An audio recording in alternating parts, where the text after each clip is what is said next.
Hi friends, good evening. Welcome to Shankaran IA Study Circle. This is Dr. Harinath Reddy, Director of the Institute. Today in this particular video, I will try to help you to come up with a key for some of the questions in the Tspsc Group 1 Prelims exam held today. So those questions which are related to governance and social justice, I will try to help you to find an answer for these questions. And as all of you know, the question paper today is not that easy. The question paper is tough, and in my opinion the cutoff for general category will be somewhere between 70 to 80. So let's get started. The first question: the Transgender Persons Protection of Rights Act 2019 defines a transgender person as. So in other words, in this legislation of 2019 on transgender persons, what is the definition of transgender? Who are all included under transgender? If you see the legislation, a transgender person means a person whose gender does not match with the gender assigned at birth. It includes trans man, trans woman, persons with intersex variations. See, persons with intersex variations mean those who carry both male and female genital organs. And a queer is an umbrella term which is used for people with a different sexual orientation. And it also includes persons having socio-cultural identities like Hijra, Kinnar, Aravani and Jokta. So based on this, we can make out an answer. Trans men and trans women, they are included under the definition of transgender. Only trans women, this is incorrect. B is incorrect. Persons with intersex variations, it is included. Gender queers, it is included. Persons with socio-cultural identities such as Kinnar and Hijra, also included. So our answer is A, C, D and E. A, C, D and E. This is the answer for this question. Then take the second question on the legislation Sexual Harassment of Women at Workplace, Prevention, Prohibition and Redressal Act 2013.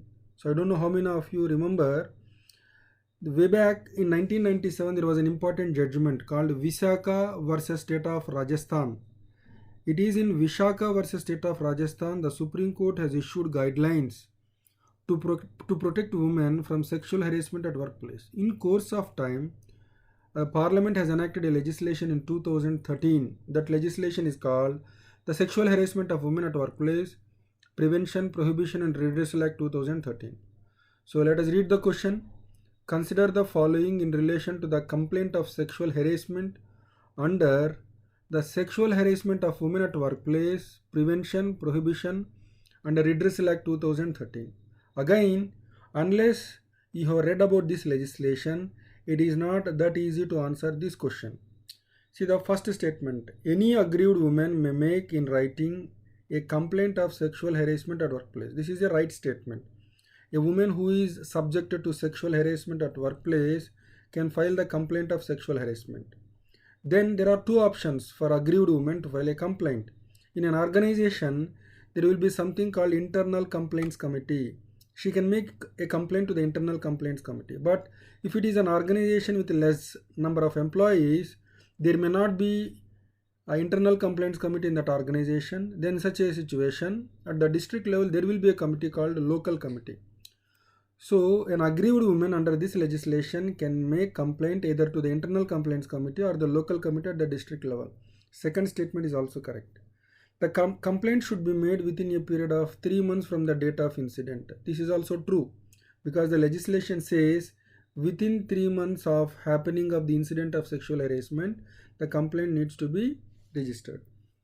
In case of series of incidents, a complaint can be made within a period of 4 months from the date of the last incident. No, this is not 4 months, this is 3 months. D is incorrect. If you see the legislation, in case there are multiple episodes of sexual harassment of women, from the last episode, from the last incident, within the next 3 months, you need to file the complaint. 4 months is incorrect. Then, if the aggrieved woman is not able to make a complaint for any reason, her legal heir may make a complaint. So here the answer is A, B, C and E. So this D is incorrect because here in the option D it was mentioned as 4 months, which is incorrect. Here it should have been there 3 months. Then see here, in an organization having less than 10 workers, or if the complaint is against the employer itself, in an organization where the total number of employees is less than 10, in such an organization there will be no internal complaints committee. If the complaint is against the employer itself, again you cannot make a complaint to the internal complaints committee.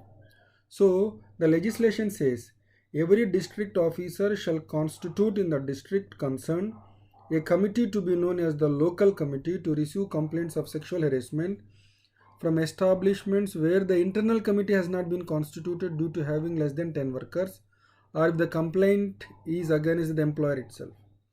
And again, as it was said, an aggrieved woman may make in writing a complaint of sexual harassment at workplace to the internal committee if so constituted, if at all it is available, or the local committee in case it is not available, within a period of 3 months from the date of incident. But if there are multiple incidents, then again within a period of 3 months from the last incident, she must make the complaint. That's why the statement D is incorrect. And again the legislation also says the aggrieved woman is unable to make a complaint on account of her physical or mental incapacity, or even because of death, then her legal heir can make the complaint. So that's the answer. And take the third question. The scheme of development of particularly vulnerable tribal groups covers which of the following?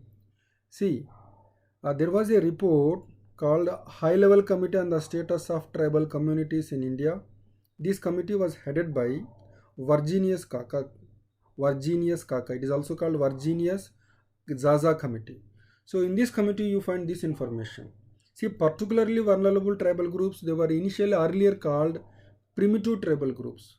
So PVTG, particularly vulnerable tribal groups, mean these are the most backward tribal groups among the tribals. So among the tribals, the most backward tribal groups, they are called primitive tribal groups. Earlier they are called primitive tribal groups, and later on from 2006 they are being called as a particularly vulnerable tribal groups. So let's see the question. The scheme of development of particularly vulnerable tribal groups covers which of the following? So if you read the scheme from the Ministry of Home Affairs, the first statement is correct. It covers 75 identified PVTGs in India. So there were a total of 75 primitive tribal groups in India. The first statement is correct.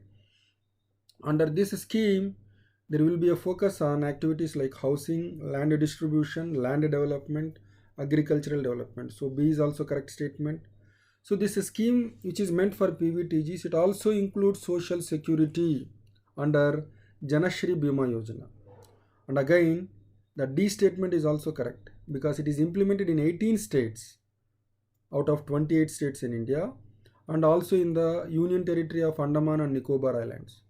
But the statement E is incorrect. The scheme is rigid. The states are allowed to implement the scheme on the items identified by the center alone. No, this is not correct because the states are given flexibility to implement the scheme as per their convenience. So E is incorrect. So the question is choose the correct answer A, B, C, D. So A, B, C, D is the right answer. So the explanation, the Ministry of Tribal Affairs is implementing the scheme of development of PVTGs. As I said earlier, there were 75 such primitive tribal groups. And under this scheme, the state government has to submit conservation cum development plan on the basis of their requirement. That's why the last statement is incorrect. The scheme is not rigid. States have some freedom. And remember, as I told you just now, in 1973, there was one commission which was appointed by Government of India called a Debar Commission. So this commission called them as a primitive tribal groups. But later on in 2006, Government of India renamed primitive tribal groups as particularly vulnerable tribal groups. And it is a centrally sponsored scheme. 100% funding comes from the central government. There is no need for the state governments to contribute for this scheme. It is 100% centrally funded. So that is the explanation for this third question. Which of the following projects aim at improving dietary diversity among tribal children and women? So this is related to the state of Telangana. There was one scheme, Giri Poshana.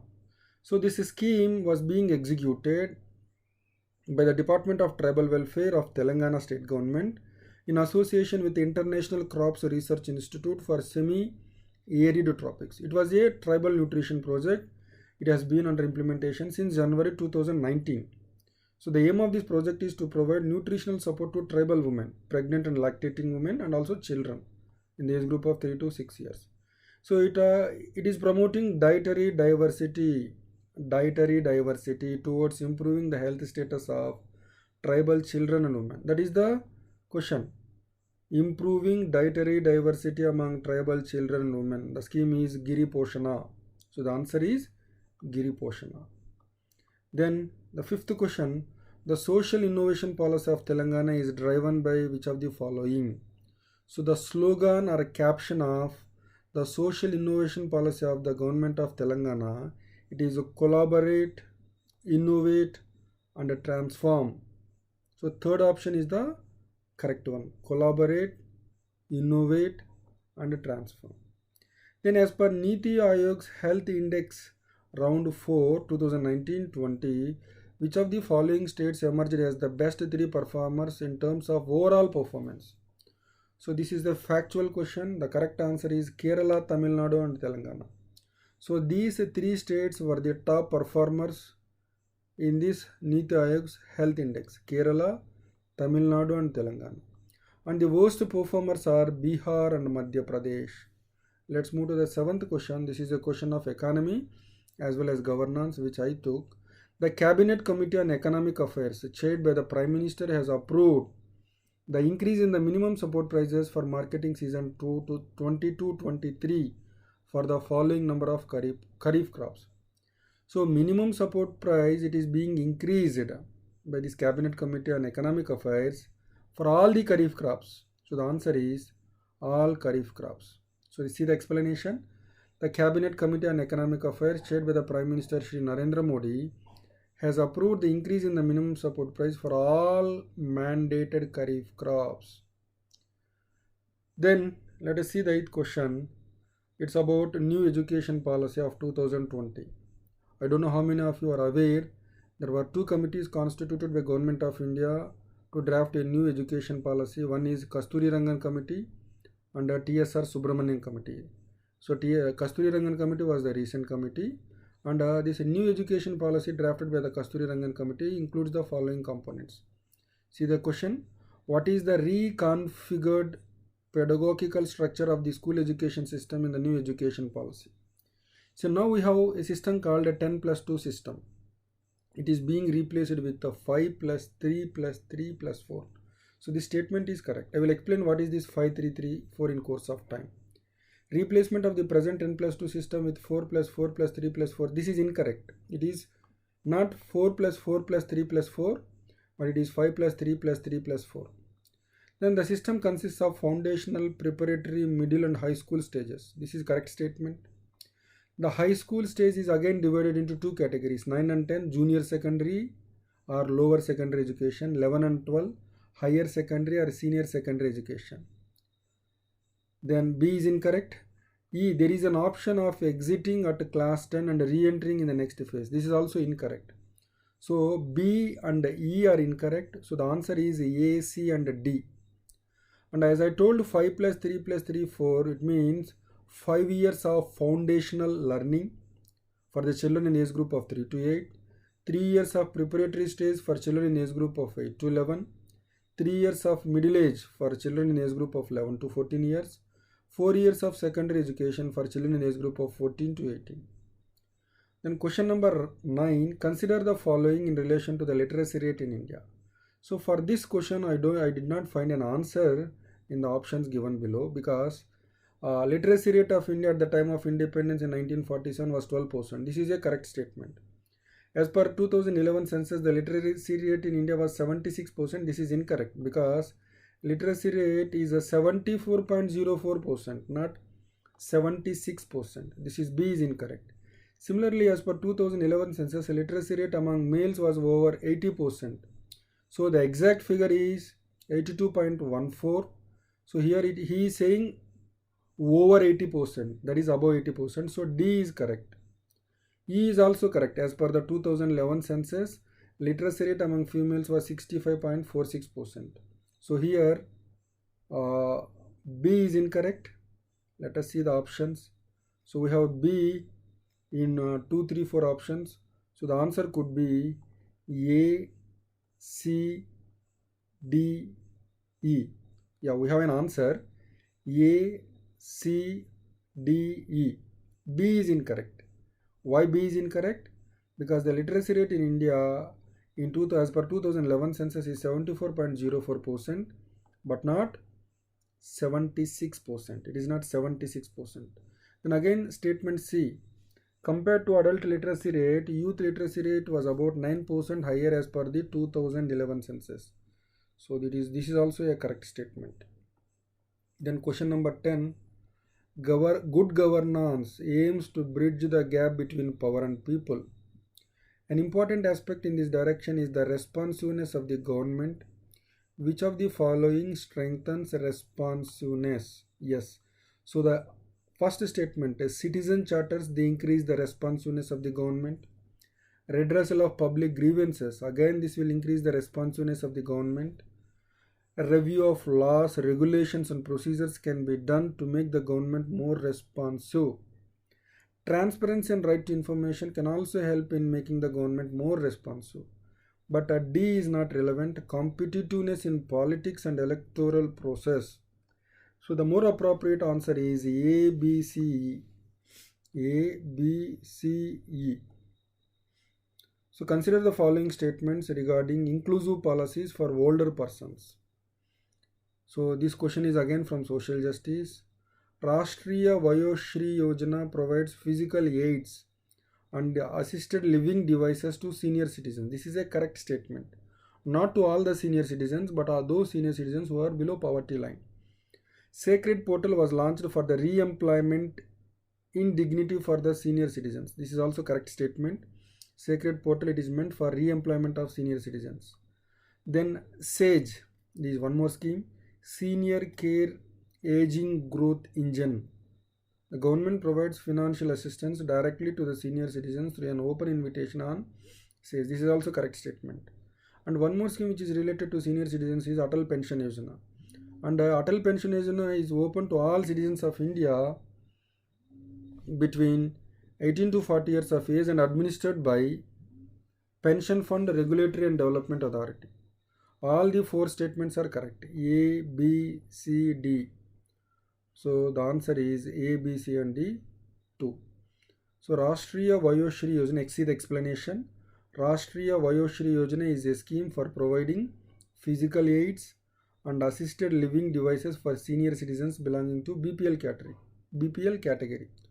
The portal developed by the Ministry of Social Justice and Empowerment for re-employment of senior citizens is called SACRED.